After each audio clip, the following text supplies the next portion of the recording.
Lucas Lima apresenta as últimas notícias de economia. Boletim Focus. Previsão da inflação sobe, mas se mostra estável. A previsão da inflação começa a se mostrar mais estável. A expectativa do PIB sobe pela terceira semana seguida e a estimativa do preço do dólar até o final do ano cai. IPCA, Índice Nacional de Preço ao Consumidor Amplo, 5,06%. Primeiro boletim Focus após o anúncio da nova taxa Selic e a expectativa para a inflação sobe pela quinta semana seguida, porém com uma magnitude bem menor e que tende a estabilizar, já que as previsões para o longo prazo permaneceu sem alterações. PIB, Produto Interno Bruto, 3,21%.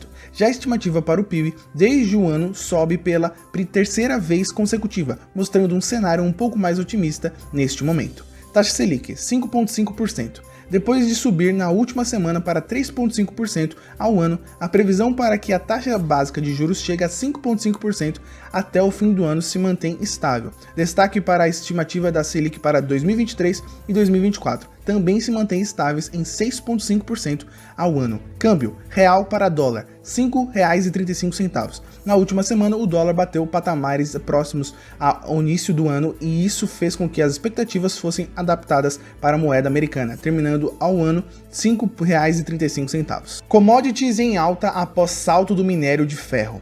Quando a gente olha para a Bolsa do Brasil, não tem como não falar das commodities, né? O índice que acompanha os principais ativos da nossa bolsa, Ibovespa, está em alta hoje depois que o minério de ferro subiu próximo de 10% pelo mundo. Os minérios de ferro e aço da China atingiram recordes devido a preocupações com a oferta e com a inflação.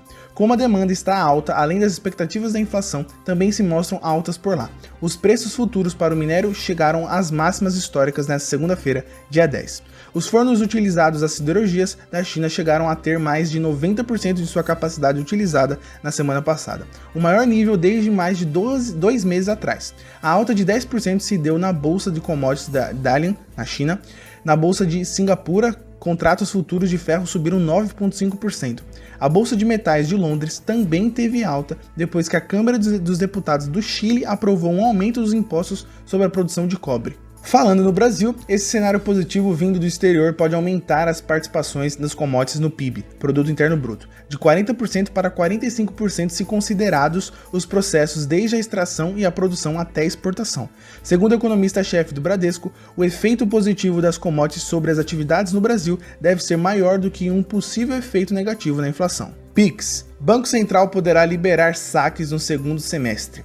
Nesta segunda, dia 10, o Banco Central colocou em consulta pública algumas regras para o saque de dinheiro por meio do Pix. A partir do segundo semestre desse ano, a ideia é de que seja possível fazer 4 saques gratuitos por mês, tendo como valor máximo R$ 500 por dia. Duas modalidades chamado Pix Saque seria exclusivo para saques em dinheiro, já o Pix Troco também envolve saques, mas é associado a uma compra, algo do tipo quando você paga uma conta na lotérica com o seu cartão de caixa, sabe? O plano é que os saques possam ser feitos em lojas, empresas e bancos 24 horas autorizados, segundo o Banco Central. Os bancos também poderão oferecer o Pix Saque em seus caixas eletrônicos e os estabelecimentos poderão definir os dias e horários em que terão o serviço disponível ao público. O aumento da opção de serviços de saque por meio dessas duas inovações, o Pix Saque e o Pix Troco, aumenta a competição e, consequentemente, a possibilidade de redução de custos nos serviços de saque. Isso também incentiva a melhoria dos serviços, né? O Banco Central está com a gente nessa esperança, isso é muito bom. As instituições que não têm agências bancárias ou vínculos com redes ANTINs, sigla para Automatic Teller Machines, ou seja, caixas eletrônicos, farão uso disso por meio de estabelecimentos comerciais e assim o acesso dos clientes a serviços como saque será viabilizado. A consulta pública está recebendo sugestões até o dia 9 de junho pela internet, portanto as regras ainda podem ser mudadas ou melhoradas. Você pode encontrar a consulta no site do Banco Central do Brasil em consultas públicas ativas. 8 em cada 10 famílias paulistanas estão endividadas. Segundo a Federação do Comércio de Bens, Serviços e Turismo do Estado de São Paulo, 8 em cada 10 famílias paulistanas possuem algum tipo de dívida. Segundo o levantamento, esse é o recorde desde 2012, quando cerca de 79,7% estavam endividados. Além disso, cerca de 18,8% dessas famílias, além de endividadas, estão sem recursos suficientes para pagar contas básicas. Com alta de preços, Klabin lucra R$ 421 milhões no primeiro trimestre. A Klabin, maior produtora e exportadora de papéis do país, reverteu seu prejuízo do ano passado e teve um crescimento de receita líquida de 34%, subindo para quase 3,5 bilhões de reais. Houve um volume de vendas que somou 909 mil toneladas. Isso corresponde a uma alta de 7% quando se comparado ao ano anterior. No final de 2020, a empresa sofreu muitas paradas para manutenção por causa dos atrasos que essas manutenções sofreram por causa da pandemia. Isso afetou toda a cadeia de produção, inclusive os produtores de celulose, que começaram em 2021 com baixos níveis de estoque. Assim, com a retomada das atividades econômicas recentemente, o cenário se encontra mais positivo. O equilíbrio percebido sobre a oferta e a demanda, segundo a companhia, gera uma perspectiva otimista para todo o setor. O resultado operacional, olhando para o EBITDA ajustado, teve um aumento de 24%, chegando a quase 1,3 bilhões de reais. Embora a empresa tenha seus endividamentos, eles preveem resultados devido a investimentos em projetos de expansão. No primeiro trimestre investiram 815 milhões de reais só nisso. Facebook é proibido de usar dados de usuários na Alemanha. Mais um prejuízo para o Facebook na Europa. Órgãos alemães ordenaram que o Facebook pare de processar dados de cidadãos alemães vindos do WhatsApp. Enquanto o Facebook estuda como apelar à decisão, os alemães continuam fazendo de tudo para que a medida seja adotada também em outros países da União Europeia. Que a União Europeia tenha aprovado para cima das Big Techs americanas, isso não é novidade alguma, mas a decisão dos alemães de impedirem que o Facebook colete dados do WhatsApp de seus cidadãos é um marco desta dinâmica. Amazon Prime oferece frete grátis em compras internacionais. Dólar cai e atinge o menor valor desde janeiro deste ano. Ontem o dólar de fechamento foi de R$ 5,22 e esta é a mínima desde 14 de janeiro deste ano. O índice do dólar reduziu suas perdas no final da tarde, mas ainda estava próximo às suas mínimas também. Esse movimento pode interferir no preço da moeda daqui, conforme as taxas de câmbio são afetadas pela alta das taxas Selic. Além disso, a combinação entre uma aparente estabilidade no país e uma alta de commodities no exterior deu uma forcinha para o real nas últimas semanas. E em virtude também disso, a volatilidade da nossa moeda tem diminuído, o que é bem positivo para os olhos do investidor e é atrativo para o real. ONU liga o alerta para o risco de guerra entre Israel e Palestina. Nessa confusão, as bombas de Israel em Gaza já deixaram pelo menos 48 pessoas mortas e mais de 300 pessoas feridas, segundo as autoridades médicas da Palestina. A ONU incluiu no seu comunicado que o custo de uma guerra em Gaza é devastador e está sendo pago por pessoas comuns. A ONU está trabalhando com ambos os lados para restaurar a calma e ordenou que a violência parasse imediatamente. Do lado da Palestina, militantes da Hamas, uma das milícias de resistência do país, sentaram o dedo nos disparadores e mais de 1.000 mísseis foram lançados em direção a Israel. Ontem, o aeroporto internacional de Tel Aviv ficou fechado enquanto cerca de 130 foguetes caíram na cidade. Israel, que tem um sistema de defesa antimíssil robusto, interceptou a maioria desses ataques. Ainda assim, 5 civis israelenses foram mortos nos ataques e mais de 200 pessoas ficaram feridas, segundo as forças militares de Israel. Mas a situação azedou de vez por lá. Os palestinos em Gaza estão encurralados, sem ter para onde ir, e o Hamas acusa Israel de estar mirando em civis, dizendo que 43% das vítimas dos ataques de Israel são mulheres e crianças. Israel diz que faz o possível para poupar civis durante os ataques, que no maior ataque desde 2014 já se desfez de inúmeras peças-chave de Hamas. Ambos os lados estão prontos e preparados para mais caô, mas tudo que o mundo menos precisa agora é de uma outra guerra. Inflação nos Estados Unidos atinge 0,8% em abril e bolsas despencam. Definitivamente isso é muito ruim. Em comparação anual em relação a abril de 2020, a inflação subiu 4,2%, o maior nível no período de 12 meses desde 2008. A Refinitiv, uma das maiores empresas de pesquisa de dados do mercado financeiro, indicava que a inflação para abril de 2021 ficaria em 0,2%, ou seja, esse resultado foi muito acima do que o mercado esperava. Lembrando que no dia 4 de maio, Janet Yellen, secretária de Tesouro dos Estados Unidos, deu um discurso afirmando que os juros dos Estados Unidos podem subir para evitar um superaquecimento na economia. CPI é a sigla para Consumer Price Index, ou Índice de Preços ao Consumidor, é uma das principais métricas de inflação dos Estados Unidos. Como o resultado do CPI foi bem acima do esperado, o pessimismo tomou conta desta manhã. Os principais índices do mercado americano estão em queda, com os destaques para o índice da Nasdaq, que por volta das 12h34 marca uma baixa de 1,99%.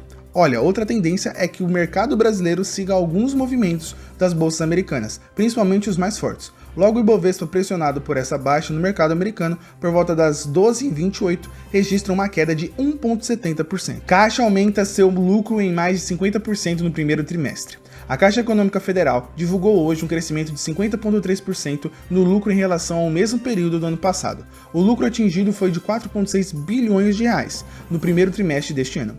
A margem financeira cresceu quase 7%, indo para 11 bilhões de reais. Refletiu um aumento das receitas com operações de crédito e redução nos gastos de recursos de clientes e emissão de títulos e etc. Resumidamente, é a diferença entre os juros cobrados pelos créditos concedidos e os juros pagos ao pessoal que deixa o seu dinheiro guardado lá no banco. Foram concedidos mais de 90 bilhões de reais em crédito para a população brasileira nesse primeiro trimestre. De acordo com os dados do banco divulgou, o ROI, retorno sobre o patrimônio líquido, chegou a 16,33%. Tesla decide suspender Bitcoin como forma de pagamento. Há um mês e meio atrás, a Tesla tinha anunciado que iria começar a aceitar bitcoins como forma de pagamento na hora da compra dos seus carros. Ontem à noite, Elon Musk publicou em seu Twitter que iria suspender a compra com Bitcoin para preservar o ambiente e que estaria analisando outras criptomoedas que usassem menos de 1% da energia por transações, como é o Bitcoin. Google anuncia acordo com SpaceX por serviço de nuvem. O acordo entre as duas companhias foi sacramentado em acordo hoje, onde a Google anunciou que venceu as negociações para fornecer serviços de computação à rede para SpaceX. O serviço de nuvem, o Cloud Unit, da Google vai receber estações da SpaceX em suas centrais de dados que vão se conectar aos satélites da Starlink para fornecer internet mais rápido ainda no segundo semestre deste ano. A grande aposta da Google para os próximos anos é justamente o seu serviço de nuvens, que embora represente apenas 7% da receita da Alphabet, viu o seu negócio crescer 46% desde o ano passado. Volume de exportações de Petrobras poderá mais que dobrar. O contrato assinado pela Petrobras com a Açu Petróleo vai permitir que o volume de óleo exportado pelo terminal seja mais do que duplicado no Porto de Açu, do Rio de Janeiro. O acordo, que foi fechado em abril, estima-se que a petroleira estatal envia até 240 milhões de barris de petróleo nos próximos 2 anos no terminal, ou seja, algo próximo de 300 mil barris por dia. A Açu Petróleo é uma empresa que registrou em 2020 o pedido para IPO, abertura de capital na Bolsa de Valores, mas optou por adiar a operação na espera de um melhor cenário. Ela é responsável por 25% das exportações de petróleo nacional. O presidente da companhia diz que a exportação de petróleo nacional tem crescido desde 2018 num ritmo de 20% a 30% a cada ano. A maioria das vendas é para o Oriente, tendo em vista que a China é um dos principais destinos. Eles ainda frisam que desde 2019, quando a Petrobras iniciou as operações no terminal, ela já havia solicitado a ampliação do volume de operações por 2 vezes dado o crescimento na produção e o petróleo na demanda da exportação. Estima-se que o investimento na ordem de 2,5 bilhões de reais para que o Açu Petróleo capacite seus terminais para estocagem de petróleo e faça uma conexão dutoviária com a malha de escoamento do estado do Rio. Aqui no Brasil, as projeções do aumento da produção de petróleo são a 5 milhões de barris por dia até 2028, segundo a EPE, Empresa de Pesquisa Energética. No momento atual, os parques do nosso país não dão conta desse aumento e a exportação é de 1,3 milhão de barris por dia. A Açu Petróleo hoje consegue movimentar até 1,2 milhão de barris por dia. A expectativa é que eles consigam iniciar as operações em 2023 e terminar até o ano conseguindo uma capacidade de 5,7 milhões de barris. A exportação atual é 1,3 milhão de barris por dia. Projeta-se também que em 2030 o país se torne um dos 5 maiores exportadores de petróleo no mundo. Brasil ignorou 3 ofertas da vacina da Pfizer. Tá rolando a CPI do Covid para analisar as medidas tomadas pelo governo federal em combate à pandemia, e ontem foi o dia do gerente-geral da Pfizer da América Latina prestar depoimento. O depoimento foi polêmico e levantou muitas revoltas por parte da população. Segundo o gerente da Pfizer, o Brasil ignorou 3 ofertas da vacina feitas pela empresa. Em uma das ofertas, o Brasil receberia 18,5 milhões de doses até o segundo trimestre deste ano, e a primeira remessa de doses já teria chegado em dezembro de 2020. Discussão sobre a privatização dos Correios em pauta. Nesta sexta-feira, dia 14, a Comissão da Câmara dos Deputados colocará novamente a privatização dos Correios em discussão. Segundo o governo, o motivo é que a Constituição obriga a União a ter serviço postal e correio aéreo nacional. O debate foi sugerido por deputados do PT. Devido a preocupações a respeito dos impactos do processo de privatização, os deputados querem ouvir entidades representativas de trabalhadores. A audiência será a partir das 13h30 da tarde no plenário e poderá ser acompanhada por terceiros, onde os interessados também poderão enviar perguntas, críticas e sugestões aos presentes. Vale lembrar que foi aprovado em audiência nessa semana o projeto que acaba com o monopólio estatal na exploração de serviços postais, que então poderão ser prestados por qualquer empresa. De acordo com a proposta, a empresa de Correios, que hoje é 100% pública, será transformada em sociedade de economia mista, vinculada ao Ministério das Comunicações. Caso ocorra a privatização da empresa, o governo deverá manter a ação ordinária da classe especial, que lhe conceda poder de veto em algumas decisões da companhia privatizada, como a transferência de controle acionário, por exemplo. Durante a audiência ocorrida na quarta-feira, dia 12, também foi discutido a respeito das empresas Eletrobras e EBC, Empresa Brasil de Comunicação, que assim como os Correios também foram incluídas no Plano Nacional de Desestatização.